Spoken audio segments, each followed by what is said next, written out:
Radio Exterior de España. L'émission en français. Bonsoir à tous, merci, bienvenue dans notre émission en français de ce samedi 10 mars. Nous sommes à Madrid, vous écoutez Radio Exterior d'Espagne, la radio publique espagnole. Et comme toutes les semaines, vous retrouvez deux programmes. D'abord notre magazine d'actualité nationale et internationale, Point Cardinaux, dans lequel nous parlons ce soir du futur du journalisme. Ensuite, ce sera La Foire au Son, un programme musical spécial aujourd'hui avec Luis Martin qui nous parle des Fallas de Valence. Tout de suite, notre premier rendez-vous, c'est avec l'actualité, c'est avec Point Cardinaux. Buongiorno e benvenuti al TG1 delle 8. Ele não resistiu a uma parada cardíaca e morreu esta manhã. أهلا بكم أبرز محاور عرض الأنباء السابعة. Erinnerungen wach werden an dunkle Zeiten. 首先来关注台湾苏花公路搜救失踪大陆游客。 Good morning. Well, the goal of the forum is really to understand these Bonjour à tous, merci de nous rejoindre pour cette édition de la mi-journée. Hoy en el Congreso había mucha expectación ante el debut de los nuevos ministros en la sesión de control al gobierno. Point Cardinaux. Le magazine d'actualité présenté par Guillaume Bontoux. Et merci d'être avec nous ce soir dans Point Cardinaux. Une fois n'est pas coutume, notre Point Cardinaux est ce soir consacré à la profession de journaliste, au journalisme. Pas question pour autant de nombrilisme, mais on profite plutôt, plus exactement, de la visite il y a quelques jours à Madrid de James Harding, un des plus célèbres journalistes britanniques, ancien directeur des rédactions de la BBC entre 2013 et 2017, responsable avant cela de la rédaction du journal The Times. Harding était présent dans la capitale espagnole pour répondre à l'invitation de l'Université de Navarre et de la Fondation Rafael del Pino qui propose régulièrement des cycles de conférences avec des personnalités de premier plan. Cela a été l'occasion pour nous d'écouter et d'interroger le journaliste britannique sur le journalisme actuel, la profession telle qu'elle est aujourd'hui, mais aussi son futur à l'époque d'Internet, ou encore la brèche salariale et les revendications des femmes journalistes, un thème très actuel puisque nous avons célébré cette semaine la Journée mondiale des femmes avec une forte mobilisation des femmes journalistes ici en Espagne. James Harding a aussi parlé bien évidemment du Brexit et des difficiles négociations qui ont lieu entre Londres et Bruxelles. Il a notamment expliqué comment il avait vécu au niveau personnel le référendum sur le Brexit, c'était en 2016, et les élections un an plus tard, des élections qui ont vu la première ministre britannique, la conservatrice Theresa May, perdre sa majorité absolue. Une première ministre malgré tout prête à tout pour réussir à faire sortir le Royaume-Uni de l'Union européenne. Theresa May definitely wants to be the Prime Minister who sees the UK. Une chose est sûre, Theresa May veut être la première ministre qui permettra au Royaume-Uni d'abandonner l'Union européenne en mars 2019. Elle veut être celle qui retirera le drapeau bleu aux étoiles jaunes. Pour parvenir à ses fins, elle est prête à accepter des choses qui étaient inimaginables il y a seulement un an dans les relations entre Londres et Bruxelles. Ces concessions incluent par exemple le modèle de relation qu'aura le Royaume-Uni avec la Cour de justice européenne ou ce qui se passera avec la question des paiements de ce qui est encore dû par Londres dans le budget européen ou encore comment s'organisera les futures relations entre les deux blocs au niveau commercial. What happens about future payments? What happens in terms of coordination on trade? Sur ces concessions de Theresa May, l'ancien directeur de la BBC souligne qu'elle n'est pas la seule et il apporte d'ailleurs une autre réflexion. Les défenseurs les plus fervents du Brexit sont eux aussi, pour beaucoup, prêts à accepter de céder sur de nombreux sujets dans les négociations si cela permet finalement de faciliter une sortie de leur pays de l'Union européenne. En quelque sorte, il s'agit d'arriver coûte que coûte à matérialiser le Brexit. Au sujet de Theresa May, le journaliste a d'ailleurs expliqué qu'elle était aujourd'hui affaiblie à la tête d'un gouvernement instable, mais qu'elle est toujours en place car les conservateurs sont tout simplement paralysés après le revers électoral de l'année dernière. She was going to provide strong but stable government. Theresa May allait permettre au pays, avec ses élections anticipées, d'avoir un gouvernement fort et stable. Et maintenant, nous avons un gouvernement faible et instable. Et la raison pour laquelle nous avons toujours un gouvernement faible et instable, c'est qu'il n'y a personne d'autre. May n'est pas suffisamment forte pour diriger la majorité, mais il n'y a pas de vrai challenger. À l'heure actuelle, Il y a une véritable peur dans les rangs du Parti conservateur de ce qui se passerait si on allait vers de nouvelles élections. Alors, personne ne veut bouger le petit doigt. C'est un peu comme la chanson « Si tu ne peux pas être avec celui que tu aimes, aime celui avec qui tu es ». Avec James Harding, il a également été question au cours de cet entretien d'un sujet moins politique encore que un sujet, dans tous les cas, polémique et très actuelle, la brèche salariale, c'est-à-dire la différence entre le salaire d'un homme et d'une femme qui occupe le même poste. Début janvier, il y a quelques semaines, la polémique a pris une ampleur mondiale avec la démission de Carrie Gracie, rédactrice en chef en Chine pour la BBC. Gracie a annoncé sa démission pour dénoncer l'inégalité salariale entre les hommes et les femmes qui persiste, selon elle, au sein du service public audiovisuel britannique. Sur le sujet, Harding, qui est celui qui avait nommé à son poste la rédactrice en chef, est d'accord sur le fond, mais il montre certaines divergences avec son ancienne collègue. Le principal argument de Carrie, c'était de dire qu'il fallait que la BBC aille plus vite pour égaler les salaires. Mais je pense que si tu regardes ce que disent Tony Hall, le directeur général de la BBC, ou celle qui m'a succédé, Fran Unsworth, ils disent « Nous avançons, nous voulons vraiment avancer sur ce sujet ». Tout le monde apprécie le travail qu'ils font. Ils prennent ce sujet très au sérieux. Carrie a aussi beaucoup défendu le salaire égal pour tous. Tout le monde est d'accord. Mais est-ce que le salaire égal veut dire même salaire ? Elle considère que tous ceux qui ont le même titre, le même diplôme, doivent recevoir le même salaire.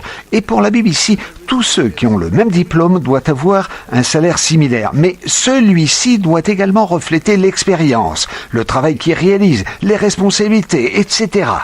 Je crois que tout le monde s'est engagé pour que les salaires soient égalés et défend ce concept d'égalité. Et c'est très positif.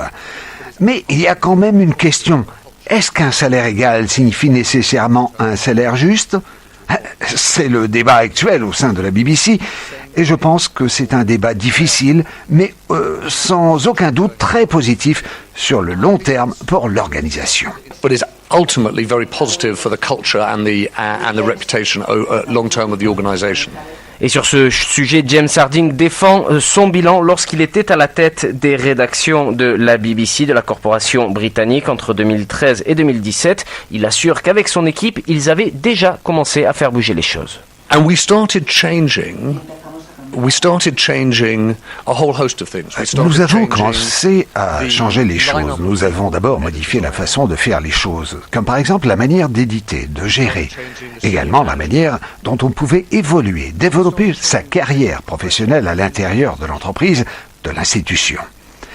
Et une des questions, un des enjeux évidents qui est apparu quand nous avons commencé à faire évoluer la chose, ça a été justement la question de la brèche salariale, des inégalités salariales entre les hommes et les femmes qui existaient à l'intérieur de la BBC.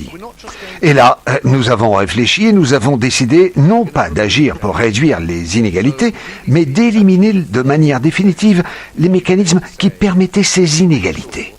Et à l'heure actuelle, la BBC est la seule entreprise de tout le Royaume-Uni qui s'est engagée à avoir un niveau de rémunération égalitaire pour les hommes et pour les femmes. In the UK to say, we're going to make sure that we get to a proper level of fairness.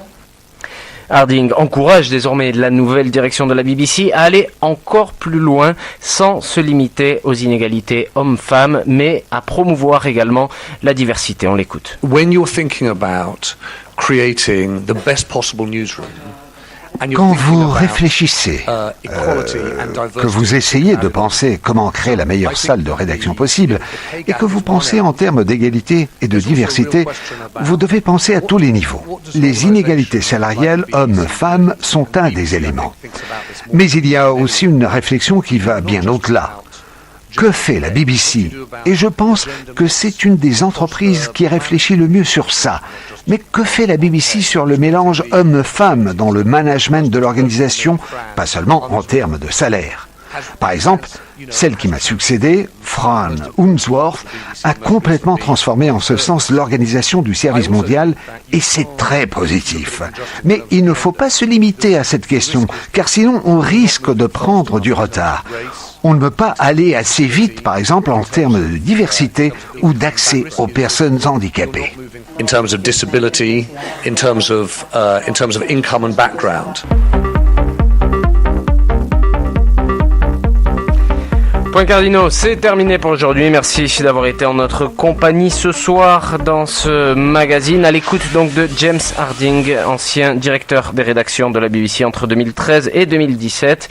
James Harding qui était de passage à Madrid il y a quelques jours. Restez avec nous sur cette antenne, restez avec nous à l'écoute de Radio Extérieure d'Espagne. Vous retrouvez tout de suite La Foire au Son, c'est notre programme musical. C'est avec Luis Martin qui vous parle ce soir des Fallas, les fêtes traditionnelles de la région de Valence. Merci encore, merci à Mickey Léon qui était à la réalisation ce soir et on se retrouve très bientôt. À bientôt, ciao ciao. Folk. Fusión. Copla. Flamenco. Rock. Harto de que si por mí fuera Hip hop. que ser sincero es lo que queda y un simple gesto nos conmueve. Pop. Puedo servir, puedo cansar. Folk. Pop. Fusión. Hip hop. Copla. Rock. Flamenco. Flamenco. Rock. Copla. Hip hop. Fusión. Pop. Folk. Tu juego me ha dejado así. La Foire au Son.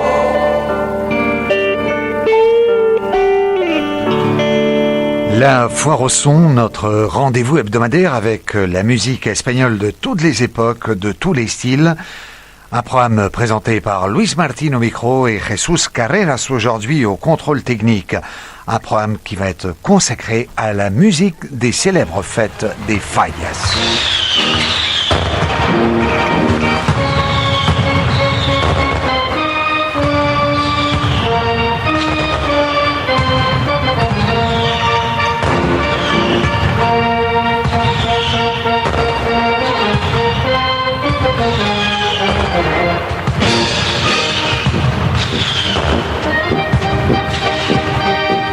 L'arrivée du printemps annonce le moment le plus attendu de tous les Valenciens, les Fallas.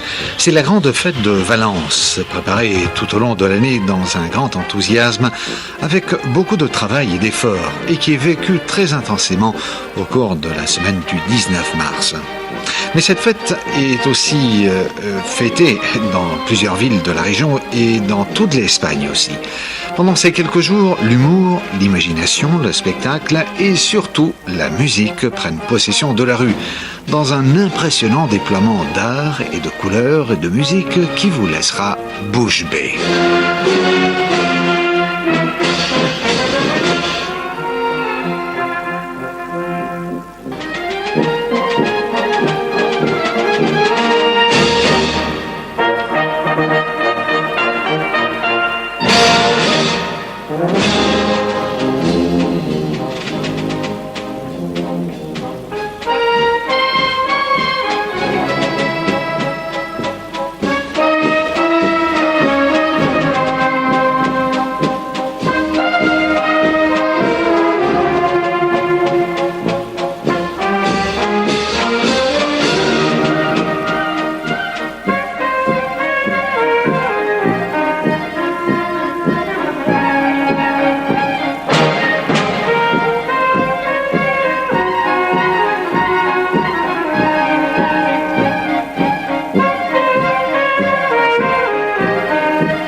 Cançó de l'Horta, la chanson du verger, thème avec lequel nous avons ouvert aujourd'hui notre programme La Foire au Son pour illustrer ces fallas de la région valencienne et en particulier de la ville de Valence.